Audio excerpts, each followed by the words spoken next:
Hello YouTube! Today in the Naughty Librarian, I am doing my October TBR list. Alright, so this is take 2 of my TBR. I did the first one, it looked fine, and then I went to edit it and realized, uh-oh, it's all blurry, so it didn't look fine. I lied. So here we are, refilming. But I got a lot of really cool books on deck for October. So many spooky delights. I'm like fully getting into Halloween season. As you can tell, I have decorated my shelves a bit. I feel like by the end of the month is going to be like full spooky all the time. Spooky forever. And I'm like into it intensely. So yeah, let's get into what I have on deck for October. So first things first, let's just start with like book club stuff because of course that's what we always start with. My patrons and my channel members both got a vote on our book club book for the month, and that is Pet Sematary by Stephen King. And wow, you guys really wanted me to read some spooky stuff because I left voting open for several of these, and you guys just want me to be terrified all month. But anyway, my patrons and my channel members and I are all going to be reading Pet Sematary this month for our book club book. I mean, it's been a movie several times over at this point. It's kind of part of the cultural zeitgeist, but it is things get buried in this graveyard and they come back, but sometimes dead is better. They don't come back right. They come back like demon babies, and like, I don't know, demon cats, demon babies, let's go. But I've never read it, and we're all gonna read it together. So if I'm gonna be like getting the pants scared off of me, everybody has to too. So there you go, shared suffering. And for the other book club I'm in, the Blades and Bodice Rippers book club, we are reading the Hacienda by Isabel Cañas. And oh boy, I have been wanting to read this since summer, and I have held off so I can read it for book club this October. But this is Blades and Bodice Rippers, so this is me, Bethany from Beautifully Bookish Bethany, Leanna from Leanna's Library, and Mara from Books Like Whoa. We all have a book club. It's quarterly. This month we're going to be over on Bethany's channel. I'm not sure the exact time yet, but we'll fill you in shortly. I'll put it on the screen if I have it. But yeah, it's gonna be a live show. We're all gonna discuss. It's gonna be a good time. And yeah, it's the Hacienda. So this one is, I don't know, I'm getting like, it's like basically a gothic kind of ghosty story, but it's also set in Mexico, and it has like Rebecca vibes by like Daphne du Maurier. And we're following this woman. Her family was like involved in like the Mexican Revolution. Her father was killed, and they kind of lost everything. So she's grown up wanting that back, and she finally gets it back by marrying this guy, and he has this hacienda. She moves in, and the guy's like, all right, great, bye. He just leaves her in this house, and she's like, okay. And then spooky things start happening, and no one's helping this poor girl. She's like, there's ghosts in this house, I know it. The only person who's wanting to help her is this priest, and he's like, yep, there's demons afoot, let's get rid of demons. And then they're gonna have to like figure out the mystery of this hacienda. So I am very excited. I love a good ghosty book, and it's our book club pick. So we will be doing a live show on it. You can come hang out, grab a drink. We're gonna do a Halloween show, so there's gonna be like maybe costumes involved. This could be like a whole thing. Let's move along to drunk classics. Again, I let my patrons pick this month what drunk classics book I'm gonna read, because I wanted to read something like a little spooky.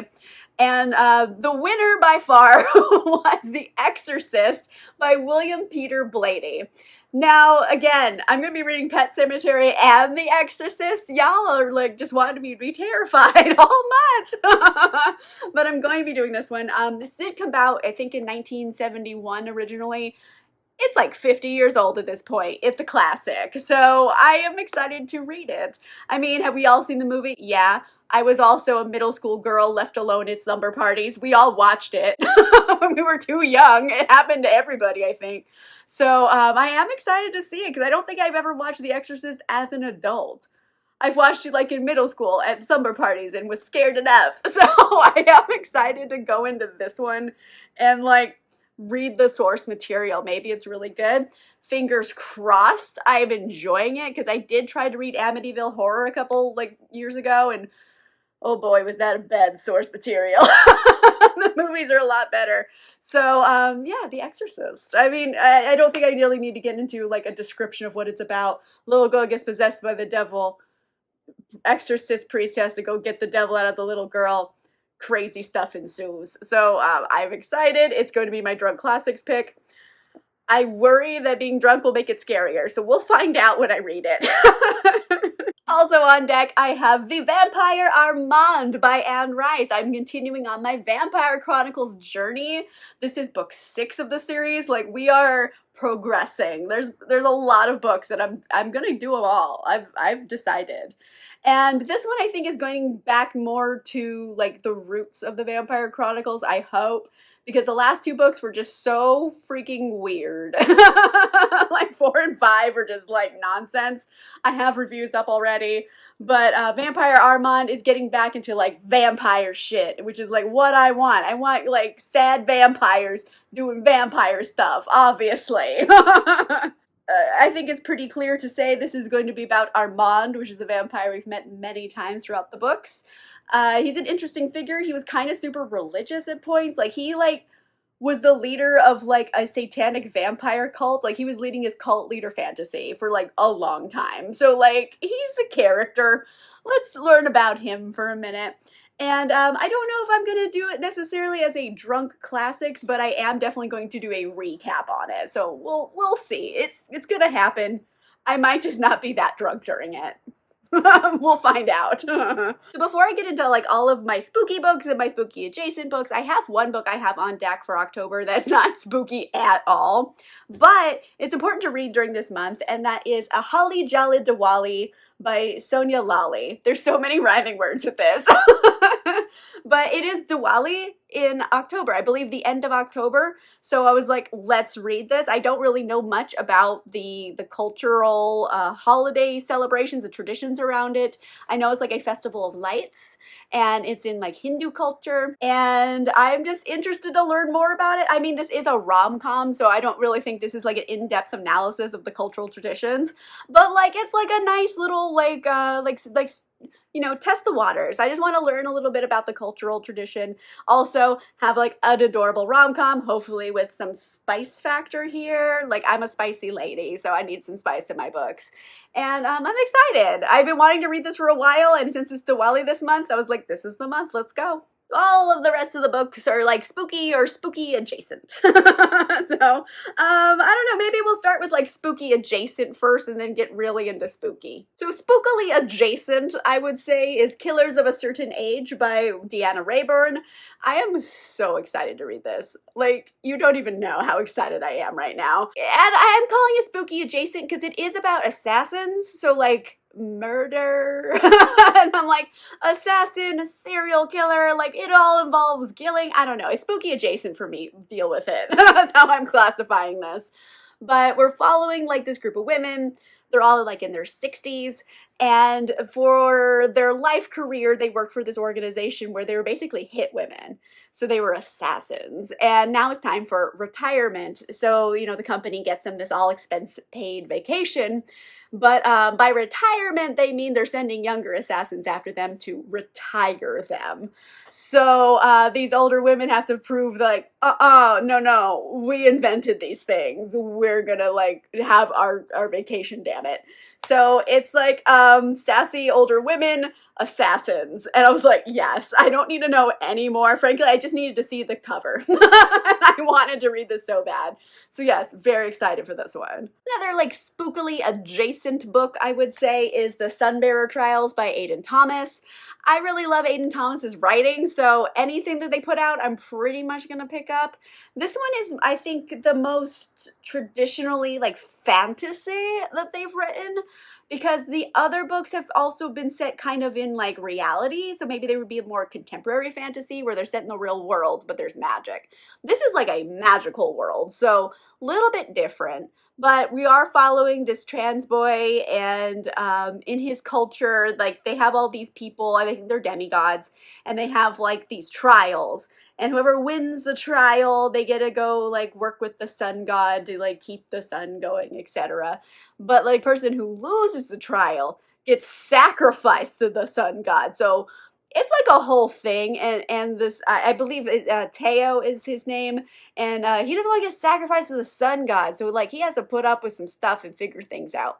And I am excited. I mean, it's Aiden Thomas. It is definitely an author by. Well, actually, I got the arc of it, so it's definitely an author pick. I don't know a lot about this world, and I'm excited to get into it. I know it has like a little bit of like Mesoamerican mythology vibes, and I'm loving that, so I'm very excited for it. And all the rest of these books I have right here are like traditionally spooky, so we can just get into spooky stuff. I'm gonna read Weird Sisters by Terry Pratchett.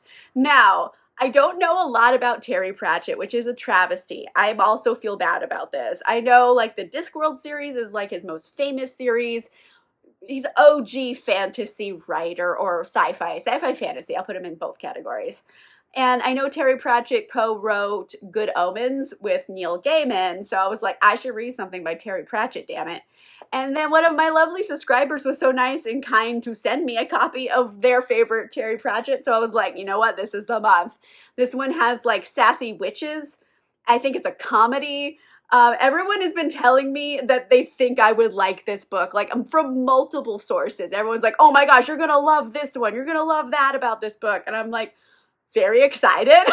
This is coming so highly recommended to me by so many people. So I'm definitely gonna try to read this one this month. It's got witches. I feel like that's a perfect Halloween pick. Also on deck is Daphne by Josh Malerman. Hopefully this isn't like a shiny catastrophe in the camera, but oh boy, this is like the glossiest cover I've ever seen.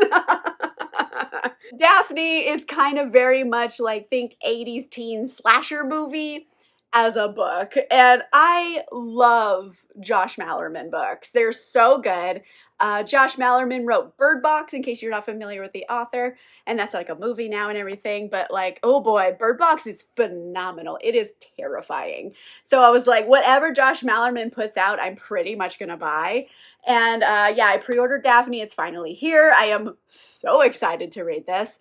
And it's like 80s slasher, a little bit of like Bloody Mary, maybe like Candyman vibes, and I'm like way into that. It's like Carrie meets Bloody Mary.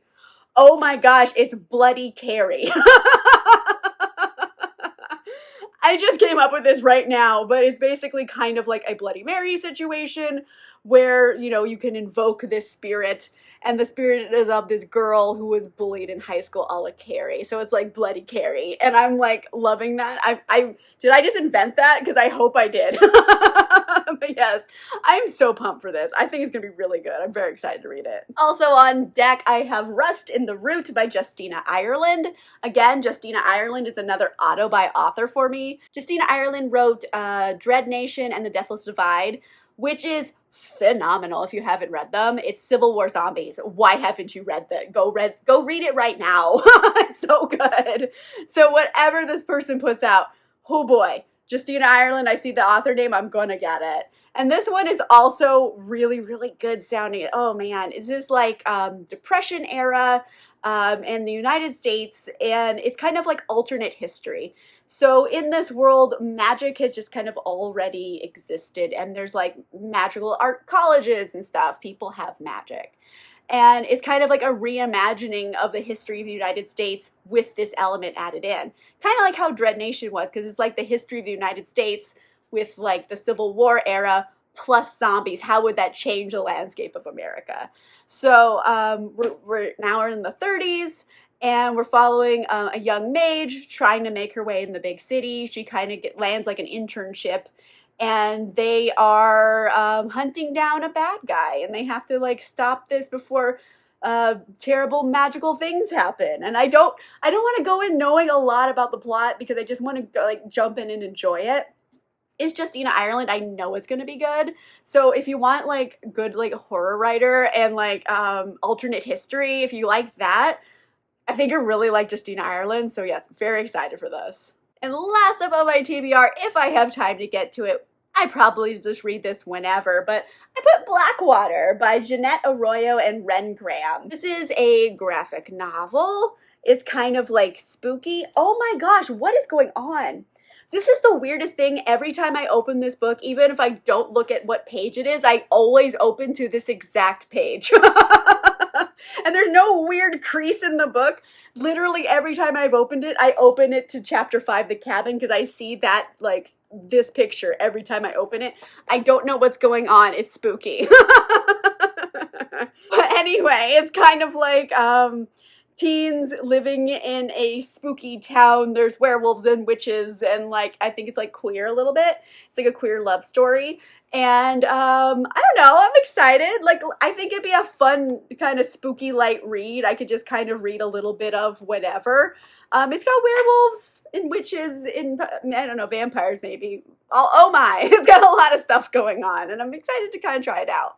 All right, so those are all the books I have officially on deck for October. Lots of spooky stuff I'm really excited about. And also, I have a few more books I'm planning on reading, but that's for a secret project, so they're not on the TBR list officially, but eventually they will be used for a video. We'll find out. So besides all these, I have other stuff I'm going to read as well. Just like a lot. Like, I already feel like I'm too ambitious with this, but it's gonna be what it's gonna be, you know? Let me know in the comments down below. I don't know, what are you reading for October? Do you have some spooky books on deck? Or what's your favorite spooky book? Let me know in the comments down below. If you like this video, make sure you give it a like. And if you want to see more videos, make sure you subscribe.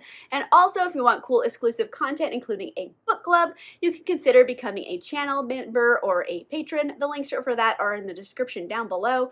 And on that note, I will see you guys soon. Bye!